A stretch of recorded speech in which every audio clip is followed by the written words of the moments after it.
no pressure. I like hearing my parents are evidence scientists. They're fantastic doctors. My mum is actually a psychiatrist at UCL where she looks after student mental health now, which is very important too. My name's Jess. I'm an Imperial College Research Fellow at Imperial College, and I'm about to become a lecturer in engineering in October. My research looks at new materials for optical and electronic devices, and really a focus on more sustainable next-generation technologies. I work really closely with researchers in the Department of Chemistry to design these beautiful carbon-based semiconductors that were perfectly introduced already in earlier presentation.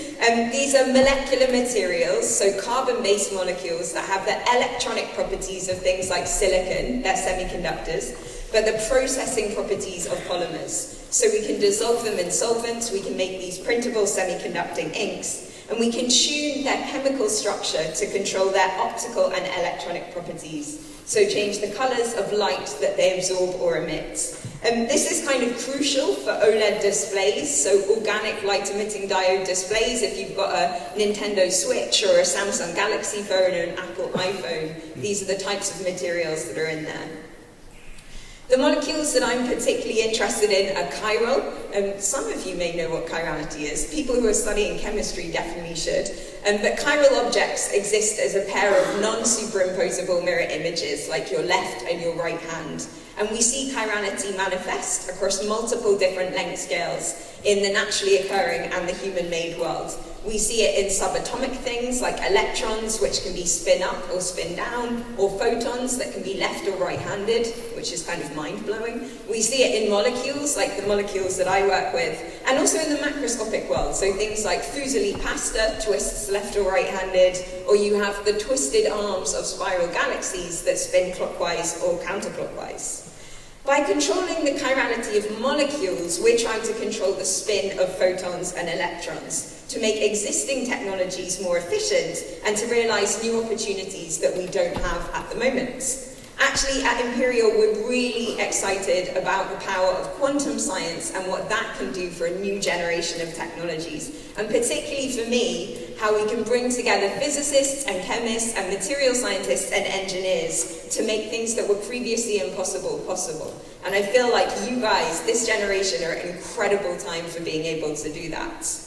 As mentioned, alongside my research, I'm a really strong advocate for promoting science and diversity in science and engineering. And inspired by the movies like Hidden Figures, I looked for ways that I could celebrate people who were kind of historically written out of science, and have tried to do that for the past few years really proactively. So whenever I've been able to teach at Imperial, I talk about the incredible Millie Dresselhaus, who some of you may have heard of. She was an incredible pioneer in chemistry. She was an immigrant to New York from Poland and was the first woman to become institute director, institute professor at MIT. But she did the early calculations that predicted all of carbon nanomaterials, so things like fullerenes or carbon nanotubes or graphene, was actually this remarkable woman, Millie Dresselhaus. She was also an incredible violinist, and actually lots of the professors that I got taught by played violin alongside her in all of these incredible orchestras, which I just think is amazing.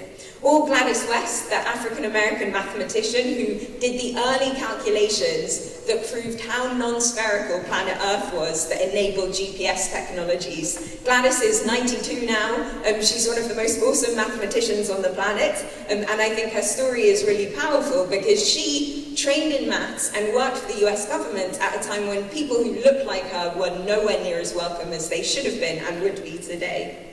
Or Sumita Mitra, the Indian inventor who pioneered the use of nanomaterials at 3M, and actually the nanoparticles that she developed are used in billions of dental procedures worldwide.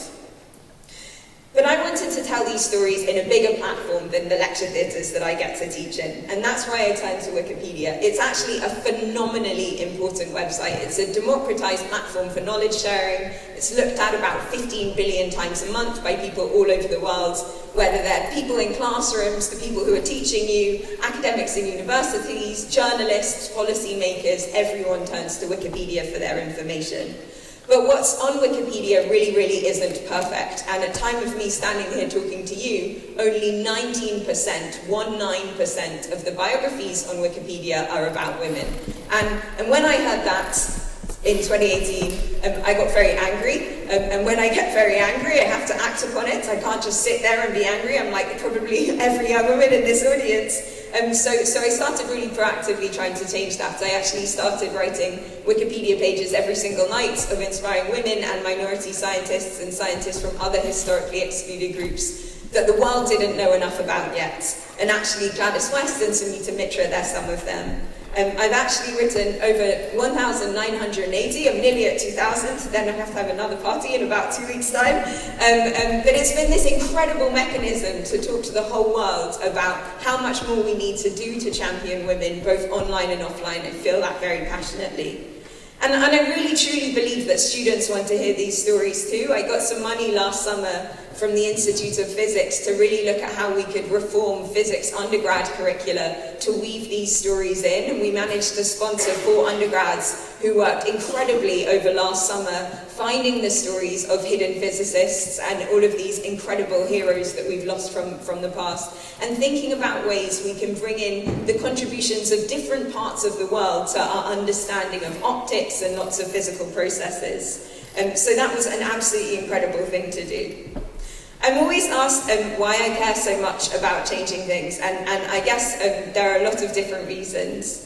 I think one is because it's fair. You know, every young person, and I know from watching your incredible drama that you believe this too, but every young person and every adult should have the same opportunities to study and to work in whatever it is that they want to do, and that was echoed in the fantastic words from your Chair of Governors this morning.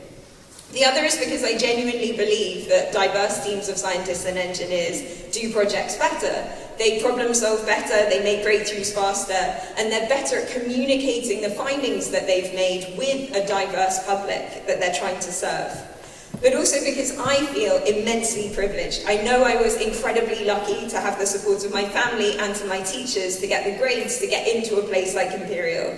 I went to Southampton, which is not too dissimilar to Abbot Hill, where I was given the confidence to study anything I want, irrespective of whether I could see a clear career at the end of it. No one tells you when you're going to art school or to do physics, oh, there's a really clean job at the end of this, and it's very obvious what you'll become.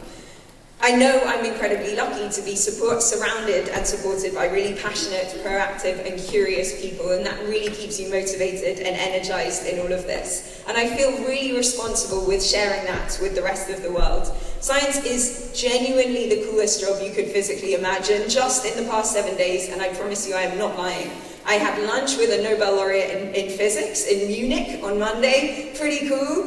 She's Donna Strickland, the first woman Nobel Prize winner in physics for an incredibly long time. And I have a great photo of me and her husband, who accompanies her on all of her worldwide tours since she's won the Nobel Prize, said that in all of that, no one's ever asked to have a photo with him. So I also have a photo with him, which I'm pretty proud of. And then on Wednesday, I was at a chemistry conference in Pisa. We're 5 minutes from the Leaning Tower of Pisa, talking about chemistry with all of these fantastic undergraduates and postgraduates in chemistry there. And then yesterday, we had a big celebration of our incredible Department of Materials at Imperial. Oh, and all of the Wikipedia editing, as mentioned, has caught the eye of an awful lot of journalists. And as a result of that, a lot of book publishers write to you, and they're like, would you ever like to write a book? And this is something I never really dreamed was possible. But I wrote a children's book called Nano, which is Nano, the Spectacular Science of the Very, Very Small, and it's beautifully illustrated by a fantastic woman called Melissa Castrillon. But it's in 9 languages. You know, when I was sitting in something similar to this, notably not winning any prizes, I never dreamed that kind of thing was possible. You know, I didn't think you could have a job where you're doing these incredible things, you're surrounded by people who are innately curious and really passionate about using that curiosity to change the world, and be able to do all of those creative, exciting children's books, making beautiful posters, going and giving talks and hanging out with Nobel laureates. The climate crisis, the pandemic, and the global cause for racial equality and equality more broadly have shown that we can't stop at Wikipedia or changing undergraduate curricula. Your generation, we truly have a world to save. So whatever you do with all of your incredible knowledge and your great privilege and your immense passion, remember that that studying here gives you an opportunity that not many people have. And you've got to take that opportunity and put that passion into everything you do. So thank you so much for inviting me, and it's an honor to be here.